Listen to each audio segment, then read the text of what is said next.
ये कहानी भारत के उस निजाम की है जिसकी अमीरी और रसूख की चर्चा भारत में ही नहीं पूरे विश्व में थी। ये कहानी उस निजाम की है जिसके सामने टाटा, बिरला समेत उस समय के बड़े उद्योगपतियों की संपत्ति ना के बराबर होती थी।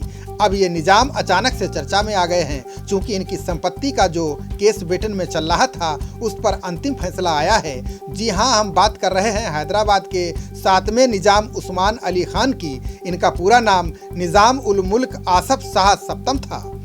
निजाम इतने अमीर थे कि कहा जाता है कि जब भारत आज़ाद हुआ तो देश का कुल राजस्व करीब $1 अरब था। निजाम के पास उस समय $2 अरब की संपत्ति थी। इतने अमीर कि वो करीब 1340 करोड़ रुपए के हीरे का इस्तेमाल पेपर वेट की तरह किया करते थे। इतने अमीर कि ब्रिटेन के अंग्रेजी अखबार द इंडिपेंडेंट ने उन्हें दुनिया के 6 सर्वकालिक धनवानों की सूची में 6ठे नंबर पर रखा। इतना ही नहीं, अमेरिका की टाइम मैगजीन ने 22 फरवरी 1937 के इशू में अपने कवर पर जगह दी। इतने अमीर कि वे 1912 में ही इनके पास 50 रोल्स रॉयल गाड़ियां थीं। इतने अमीर कि जब निजाम को लगा कि भारत हैदराबाद को अपने कब्जे में ले लेगा तो उन्होंने करीब $3 अरब लंदन के नेट वेस्ट बैंक में जमा कर दिए। रिपोर्ट के मुताबिक उनके पास $230 अरब की संपत्ति थी और वो उस समय के दुनिया के सबसे अमीर लोगों में से एक थे। निजाम इतने अमीर कि जब द्वितीय विश्व युद्ध हुआ तो उन्होंने अंग्रेजों को नौसैनिक जहाज और 2 रॉयल एयरफोर्स स्क्वाड्रन दिए थे। वीडियो में हम आपको इस अमीर निजाम की जिंदगी के कई दिलचस्प पहलुओं के बारे में रूबरू करवाएंगे। हैदराबाद के तत्कालीन 7वें निजाम मीर उस्मान अली खान का नाम इन दिनों सुर्खियों में है। इसकी वजह उनकी 300 करोड़ रुपए की बची संपत्ति है, जिसको लेकर लंबी चली कानूनी लड़ाई के बाद ब्रिटेन की हाईकोर्ट ने भारत और निजाम के उत्तराधिकारियों के पक्ष में फैसला सुनाया है। हालांकि ये संपत्ति तो निजाम के उस अकूत खजाने का एक छोटा सा हिस्सा भर है। 7वें निजाम उस्मान अली खान आज भी हैदराबाद के लोगों के जहन में बसे हुए हैं। मीर उस्मान अली महज 25 साल की उम्र में निजाम बने थे। 1886 में पैदा हुए खान का 80 साल की उम्र में 1967 में निधन हुआ था। पारिवारिक पृष्ठभूमि के बारे में बात करें तो इस निजाम के 86 बच्चे और 104 पोते पोतियां हैं, जिनके बीच संपत्ति को लेकर विवाद चल रहा है। इसकी वजह यह है कि उस्मान अली खान ने किसी बेटे को अपना वारिस नहीं बनाया था। उनकी पूरी दौलत का वारिस नाती मुकर्रम जाह था। मुकर्रम जाह की मां तुर्की की रहने वाली थी। मुकर्रम की शादी भी पूर्व मिस तुर्की से हुई थी। अब भी मुकर्रम जाह फिलहाल तुर्की के शहर इस्तांबुल में रहते हैं। पारिवारिक संपत्ति को हासिल करने के लिए लड़ाई लड़ रहे हैं। 1990 के आखिर में कुल 400 लोगों ने निजाम की संपत्ति पर अपना दावा जताया था, जिसके बाद से संपत्ति पर विवाद चल रहा है। विवाद की शुरुआत 1948 में हुई थी। रिपोर्ट में कहा गया है कि आज़ादी के बाद भारत में जब रियायतों का विलय हुआ था तब निजाम और मीर उस्मान अली खान ने करीब 1,07,940 पाउंड की रकम ब्रिटेन भेज दी थी। उन्होंने पाकिस्तान के तत्कालीन उच्चायुक्त हबीब इब्राहिम रहीमतुल्लाह को अपने वित्त मंत्री के जरिए सुरक्षित रखने के इरादे से ये संपत्ति दी थी। अभी से ये रकम नेट वेस्ट बैंक PLC के उनके खाते में जमा है। ये रकम अब बढ़कर करीब 300 करोड़ रुपए हो गई है। कहते हैं कि हैदराबाद रियायत के भारत में विलय के बाद सन 1950 में निजाम ने इस रकम पर अपना दावा किया। उच्चायुक्त रहीमतुल्लाह ने पैसे वापस करने से इनकार कर दिया था और कहा था कि ये अब पाकिस्तान की संपत्ति बन गई है। साल 1954 में 7वें निजाम और पाकिस्तान के बीच इस रकम को लेकर कानूनी जंग की शुरुआत हुई थी। निजाम ने अपने पैसे वापस पाने के लिए ब्रिटेन की हाई कोर्ट का रुख किया था। पाकिस्तान के सॉवरेन इम्यूनिटी का दावा करने से केस की प्रक्रिया रुक गई थी। हालांकि साल 2013 में पाकिस्तान ने रकम पर दावा करके सॉवरेन इम्यूनिटी खत्म कर दी थी। इसके बाद मामले की कानूनी प्रक्रिया फिर से शुरू हुई थी। पाकिस्तान सरकार के खिलाफ कानूनी लड़ाई में 7वें निजाम के वंशजों और हैदराबाद के 8वें निजाम प्रिंस मुकर्रम जाह तथा उनके छोटे भाई मुफखम जाह ने भारत सरकार से हाथ मिला लिया था। अब लंदन की रॉयल कोर्ट्स ऑफ जस्टिस ने अपने फैसले में कहा है कि धन पर 7वें निजाम का अधिकार था। अब उनके उत्तराधिकारियों और भारत का इस पर अधिकार है। बात निजाम की करें तो भारत के प्रधानमंत्री भी सहायता मांगने के लिए इनके पास गए थे। ये कहानी बहुत ही दिलचस्प है। जब भारत और पाकिस्तान के बीच 1965 में युद्ध हुआ तो भारत की जीत हुई। जब चीन और भारत के बीच 1962 में युद्ध हुआ तो भारत को बड़ा नुकसान हुआ था।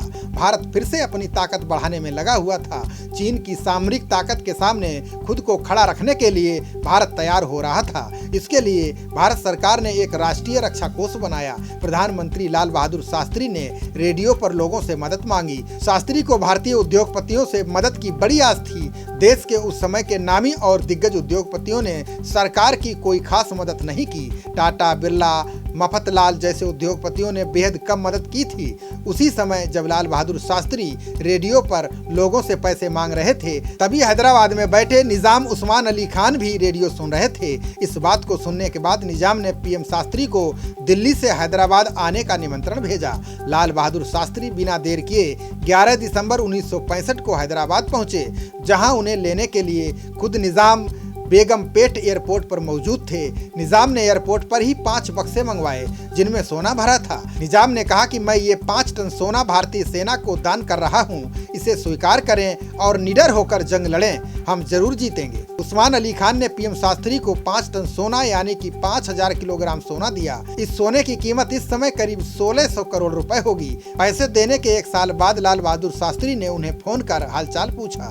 निजाम ने सारी बातें करने के बाद शास्त्री जी से एक अनुरोध भी किया। उन्होंने कहा कि मैंने आपको जिन बक्सों में सोना दिया था वो मेरे पुरखों की निशानी है। अगर आपने सोना खाली कर लिया हो तो वो बक्से मुझे लौटा दीजिए। इसके बाद सारे बक्से निजाम को सौंप दिए गए। हालांकि बाद में कई रिपोर्ट में कहा गया कि निजाम ने सोना दान नहीं किया था। निजाम ने नेशनल डिफेंस गोल्ड स्कीम में 6.5% की दर से 425 किलोग्राम सोने का निवेश किया था। निजाम की संपत्ति के बारे में कई दिलचस्प कहानियां हैं। 1911 से 1948 तक हैदराबाद पर शासन करने वाले मीर उस्मान अली खान असल में एक सम्राट जैसा वैभव रखने वाले निजाम थे। उनके पास इतनी दौलत थी कि उसकी समय से हिफाजत नहीं हो पाती थी। एक बार तो 9 मिलियन पाउंड्स के नोट जिसे उन्होंने अपने तहखाने में रखा था, उन्हें चूहों ने कुतर कर नष्ट कर दिया था। जवाहरातों के उनके कलेक्शन में एक 185 कैरेट का जैकब डायमंड था, जो एक शुतुरमुर्ग के अंडे के बराबर आकार वाला था। जैकब डायमंड की कहानी भी दिलचस्प है। इसकी कीमत 900 करोड़ रुपए आंकी जा रही है। ये दुनिया का 7वां सबसे बड़ा हीरा है। फिलहाल इसका मालिकाना हक भारत सरकार के पास है। कहते हैं कि हैदराबाद के छठे निजाम महबूब अली खां पाशा ने इस हीरे को जैकब नाम के व्यापारी से खरीदा था। उसी व्यापारी के नाम पर इस हीरे का नाम जैकब रखा गया। वैसे इस हीरे को इंपीरियल या ग्रेट व्हाइट या विक्टोरिया के नाम से भी जाना जाता है। ये दक्षिण अफ्रीका की किम्बरली खान में मिला था। तराशने से पहले इसका वजन 457.5 कैरेट था। रिपोर्ट में कहा गया है कि 5 फुट 3 इंच लंबे मीर उस्मान अली खान अपनी सल्तनत को लेकर डरे रहते थे। वो धूम्रपान के आदी थे। उनके महल के बगीचे में तिरपाल के नीचे लोरियां थीं, जो कि बेशकीमती जवाहरातों और सोने की सिल्लियों से भरी थीं। ये लोरियां बगीचे में एक ही जगह पर पड़े पड़े सड़कर खराब हो गईं। रिपोर्ट के मुताबिक वो लोरियों के साथ सारी रकम लेकर फरार हो सकते थे। उन्होंने सभी लोरियों को तिरपाल के नीचे पड़ा रहने दिया, जिससे कि वो वहीं सड़कर खराब हो गईं। हालांकि उनकी सुरक्षा में 3000 अफ्रीकी अंगरक्षक तैनात रहते थे। कहते हैं कि उनके पास अकेले 100 मिलियन पाउंड के सोने के गहने थे।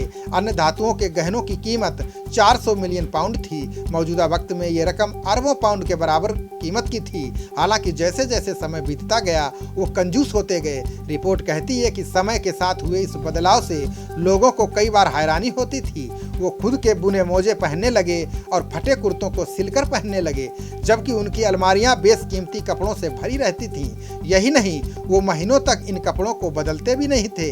बुढ़ापे में वो एक साधारण बरामदे में सोते थे, जिनमें बकरी भी बंधी होती थी। उन्होंने 35 साल तक एक ही टोपी पहनी थी और कपड़े कभी प्रेस नहीं होते थे। 24 फरवरी 1967 को जब निजाम का देहांत हुआ तो उनकी अंतिम यात्रा में शामिल होने के लिए करीब 10 लाख लोग पहुंचे थे।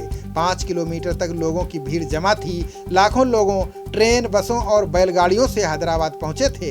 हैदराबाद की सड़कें और फुटपाथ महिलाओं की टूटी हुई चूड़ियों से भर गई थीं। खुद प्रधानमंत्री इंदिरा गांधी श्रद्धांजलि देने के लिए पहुंची थी। आंध्र प्रदेश सरकार ने राजकीय शोक घोषित कर दिया था। निजाम के बारे में अन्य जानकारियां हम आपको अगले भाग में देंगे। दूसरे भाग में हम आपको उनके महल, अन्य संपत्तियों और शान शौकत के बारे में विस्तार से जानकारी देंगे। हम आपको बताएंगे कि महल कितना विशाल था। सिर्फ झूमर से धूल झाड़ने के लिए 38 नौकर काम किया करते थे। निजाम के पैलेस में कितने लोग काम करते थे। भारत के राष्ट्रपति भवन से इसकी तुलना क्यों की जाती है। हैदराबाद रियायत के भारत में विलय होने की कहानी भी हम आपको दूसरे भाग में बताएंगे।